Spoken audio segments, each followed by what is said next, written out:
আজ আমাদের সকলের জীবনে ভীষণ স্পেশাল একটা দিন।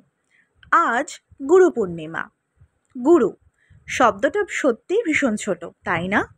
কিন্তু গুরু না থাকলে আমরা আমাদের জীবনের সাফল্যের শীর্ষে কিন্তু পৌঁছতেই পারতাম না। গুরু কিন্তু আমাদের জীবনে অনস্বীকার্য।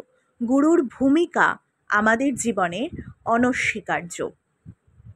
গুরু হলেন পথপ্রদর্শক, যিনি আমাদের জীবনের পথকে সঠিক দিকে পরিচালিত করে আমাদেরকে সাফল্যের শীর্ষ শিখরে নিয়ে যান।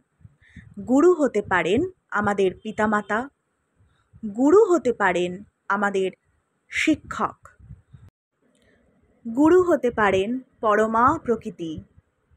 পরমা প্রকৃতির বুকে রোজ কতই না ছন্দ, সেই ছন্দের তালে তালে আমরা কত কিছুই না শিখি।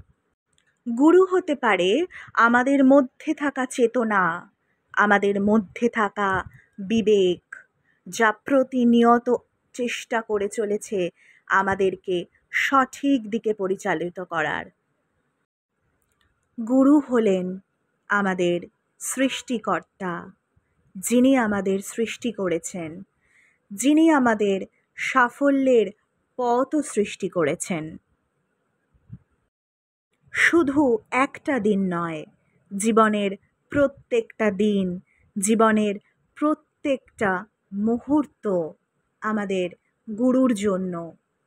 গুরু আছেন বলেই আমরা আমাদের জীবনের সাফল্যের শীর্ষে পৌঁছতে পেরেছি, আমরা মানুষ হতে পেরেছি।